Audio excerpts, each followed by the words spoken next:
আজকের topic as you like it by William Shakespeare. West Bengal council of higher secondary এডুকেশনের class 11-এর first সেমিস্টারে rapid reader থেকে তোমাদেরকে যে 5টি টেক্সট দেওয়া রয়েছে তার মধ্যে অ্যাজ ইউ লাইক ইট হলো একটি।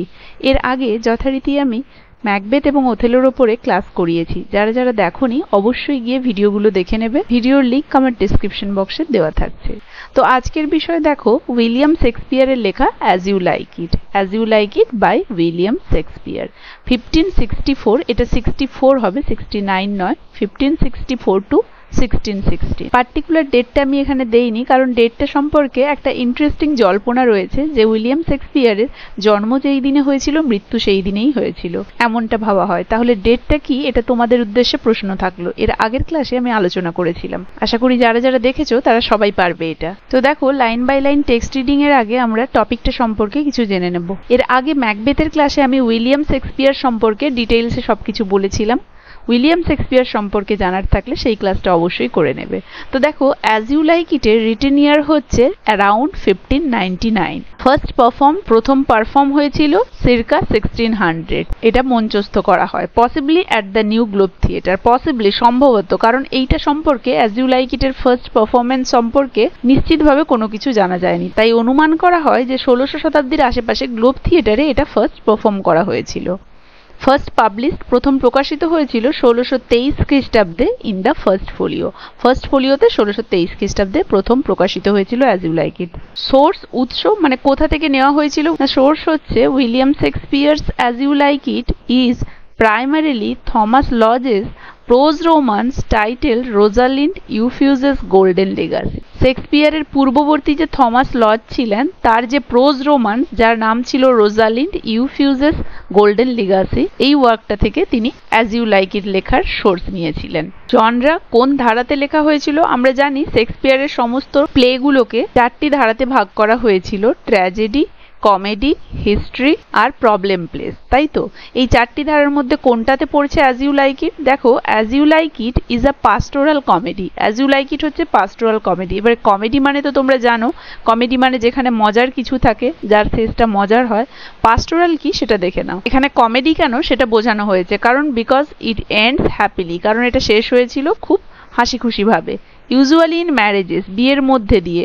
অ্যান্ড ফিচার্স, এবং বৈশিষ্ট্য কি কি ছিল? মিসআন্ডারস্ট্যান্ডিংস, কারণ এর মধ্যে মিসআন্ডারস্ট্যান্ডিংস ছিল, ভুল বোঝাবুঝি। মিস্টেকেন আইডেন্টিটিস, ভুলভাল পরিচয়। অ্যান্ড উইটি ব্যান্টার, উইটি মানে হচ্ছে মজার এবং ব্যান্টার মানে হচ্ছে আড্ডা। এটা কমেডি বলা হয় কারণ এটার শেষটা খুব হাসি খুশি ভাবে হয়েছিল বিভিন্ন বিয়ের মাধ্যমে, এবং ভুল বোঝাবুঝি সব ভেঙে গিয়েছিল এবং ভুল যে পরিচয়গুলো সেগুলো মুছে গিয়েছিল। আর পাস্টোরাল কি এবং পাস্টোরাল কেন? দেখো, পাস্টোরাল বলা হচ্ছে কারণ পাস্টোরাল মানে হচ্ছে গ্রামীণ। পাস্টোরাল লিটারেচার মানে যেই সমস্ত সাহিত্যে গ্রামীণ জীবনযাত্রাকে আদর্শিত করা হয়, বিশেষ করে রুরাল লাইফ, সেফার্ড লাইফ মানে মেষপালকদের জীবন, এই সমস্ত কিছুকে আদর্শায়িত করা হয় যেগুলো ঠিক অপোজিট আরবান লাইফের।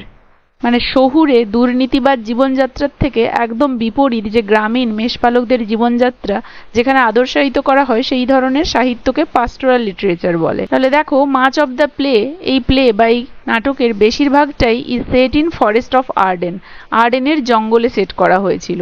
And romanticised natural settings that contrast with the corruption of court life, মানে প্রাকৃতিক পরিবেশ এখানে তুলে ধরা হয়েছে। দ্যাট কন্ট্রাস্ট, যেটা বৈপরীত্য দেখিয়েছে with the corruption of court life. Court life বলতে এখানে যে রাজকীয় জীবনযাত্রা তার ঠিক বিপরীত দেখিয়েছে। রাজকীয় জীবনযাত্রার যে দুর্নীতি, করাপশন, তার ঠিক বিপরীতে এই প্লের যে সেটিং সেটা ফরেস্ট অফ আর্ডেনের জঙ্গলে হয়েছে, এইটা বিশেষ করে দেখানো হয়েছে, তাই এটাকে পাস্টোরাল বলছে।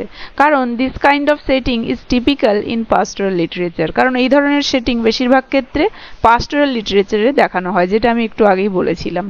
হোয়ার ক্যারেক্টার্স, যেখানে চরিত্ররা অফেন এসকেপ, পালিয়ে আসে টু দ্য কান্ট্রি সাইড, গ্রামের দিকে।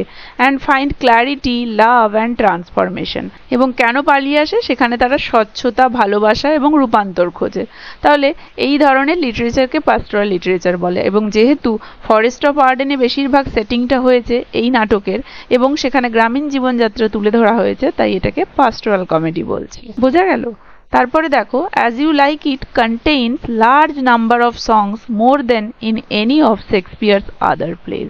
এটা সবথেকে গুরুত্বপূর্ণ যে শেক্সপিয়ারের যে নাটকগুলি ছিল সেই নাটকগুলির মধ্যে অ্যাজ ইউ লাইক ইটের সবথেকে বেশি পরিমাণ সং গান ছিল, কারণ নাটক যখন মঞ্চস্থ করা হতো তার মধ্যে বিভিন্ন গান পুট করা হতো। তো শেক্সপিয়ারের লেখা বাকি সমস্ত নাটকগুলির থেকে সবথেকে বেশি গান ছিল এই নাটকটিতে অ্যাজ ইউ লাইক ইটে। তারপরে দেখো থিম, এই গল্পের বিষয়বস্তু কি? এই গল্পের অনেকগুলো বিষয়বস্তু রয়েছে, যেমন প্রথমত হচ্ছে লাভ অ্যান্ড রোমান্স, দ্বিতীয়ত নেচার ভার্সেস কোর্ট লাইফ মানে প্রকৃতি ভার্সেস রাজকীয় জীবন, তৃতীয়ত আইডেন্টিটি অ্যান্ড ডিসগাইজ, আইডেন্টিটি পরিচয়, ডিসগাইজ ছদ্মবেশ, চতুর্থত ট্রান্সফরমেশন অ্যান্ড ফরগিভনেস, রূপান্তর মানে পরিবর্তন হয়ে যাওয়া, এবং ফরগিভনেস ক্ষমা করে দেওয়া, এবং শেষ হচ্ছে ফুলিশনেস মানে বোকামি অ্যান্ড উইজডম বুদ্ধি।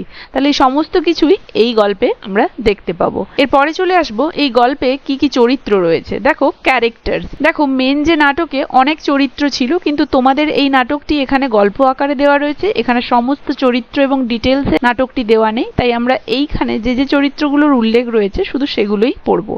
দেখো রোজালিন্ড, রোজালিন্ড কে ছিল? দ্য প্লেজ হিরোইন, এই গল্পের বা এই নাটকের heroine. Witty, clever and independent, খুবই মজার, চালাক, চতুর এবং স্বাধীন। She disguises herself as a young man named Ganymede, সে নিজেকে ছদ্মবেশ পরিয়েছিল একটি ইয়াং ম্যানের, একটি যুবক ছেলের, এবং নাম নিয়েছিল গ্যানিমিড, মানে সে একজন যুবক ছেলের ছদ্মবেশ ধারণ করেছিল, তখন সে নিজের নাম রেখেছিল গ্যানিমিড। অরল্যান্ডো, অরল্যান্ডো কে ছিল? The romantic hero who falls in love with Rosalind, তাহলে গল্পের হিরো বলা চলে, যে কিনা রোজালিন্ডের প্রেমে পড়েছিল। তারপরে আসছে সিলিয়া, রোজালিন্ডস লয়াল কাজিন, রোজালিন্ডের সব থেকে বিশ্বস্ত বোন, কাজিন এবং best friend, daughter of duke Frederick, যে কিনা ছিল ডিউক ফ্রেডরিকের মেয়ে।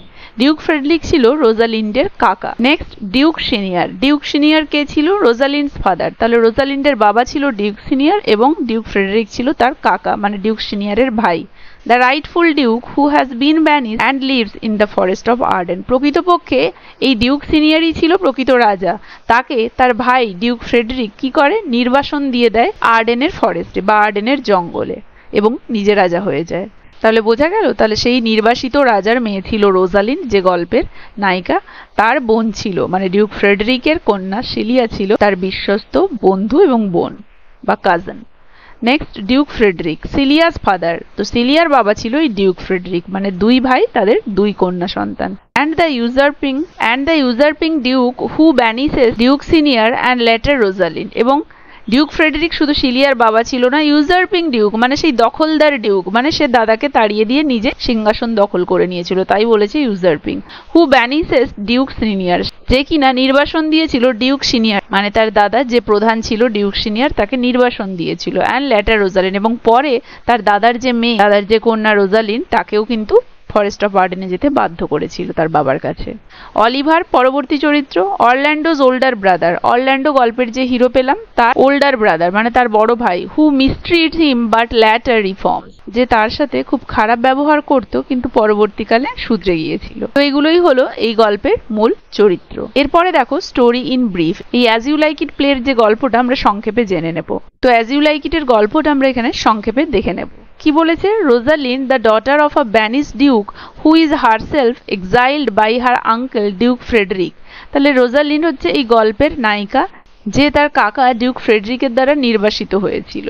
যেই ডিউক ফ্রেডরিক তার বাবাকেও কিন্তু নির্বাসন দিয়ে নিজে রাজা হয়েছিল বা তার বাবাকে তাড়িয়ে দিয়ে সিংহাসন দখল করে ফেলেছিল। Disguised as a young man named Ganymede she escapes to the forest of Arden, অতএব কাকার তাড়িয়ে দেওয়াতে সে একজন যুবক পুরুষের ছদ্মবেশ ধরেছিল, নাম নিয়েছিল গ্যানিমিড, এবং এই নাম নিয়ে সে রওনা হয়ে গিয়েছিল ফরেস্ট অফ আর্ডেনের উদ্দেশ্যে, যেখানে তার বাবার সাথে তার দেখা হবে।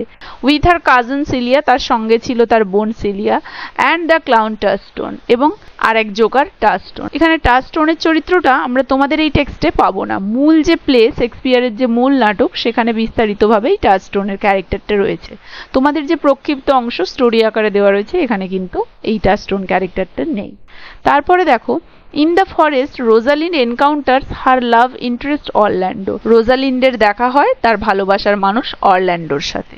হু is also fleeing from his cruel brother, যে নিজেও কিন্তু পালিয়ে এসেছিল তার ওই নিষ্ঠুর ভাইয়ের অত্যাচার থেকে। Still in disguise Rosalind tests Orlando's love for her by pretending to be Ganymede. Rosalind ছদ্মবেশ ধারণ করে রয়েছিল গ্যানিমিড হিসেবে, তবুও সে অরল্যান্ডোর ভালোবাসা তার প্রতি পরীক্ষা করছিল ছদ্মবেশ ধরে থেকে, কারণ সে পরীক্ষা করে নিতে চেয়েছিল অরল্যান্ডো তাকে সত্যি ভালোবাসে কিনা। And having him woo her as if he were Rosalind. এবং অরল্যান্ডোর ভালোবাসার যে পরীক্ষা সে নিয়েছিল, সে এমনভাবে নিয়েছিল যেন অরল্যান্ডো তাকে রোজালিন্ড ভেবে তার পাণিপ্রার্থী হয়, এমনভাবে তার পরীক্ষা নিয়েছিল। আইডেন্টিটিস আর রিভিল, তো শেষমেশ সবার পরিচয় জানা গেল, সবার পরিচয় প্রকাশ্যে এলো। মিসআন্ডারস্ট্যান্ডিংস আর রিজলভ, ভুল বোঝাবুঝি সব সমাধান হয়ে গেল। অ্যান্ড লাভ ট্রাম্পস, এবং ভালোবাসা জিতে গেল। রোজালিন্ড ম্যারিজ অরল্যান্ডো, রোজালিন্ড অরল্যান্ডোকে বিয়ে করলো। সিলিয়া ম্যারিজ অরল্যান্ডোস ব্রাদার অলিভার, এবং সিলিয়ার সাথে বিয়ে হয় অরল্যান্ডোর ভাই অলিভারের। ওই যে অলিভার শেষমেশ সে রিফর্ম হয়ে গিয়েছিল, ভালো মানুষ হয়ে গিয়েছিল, তাই।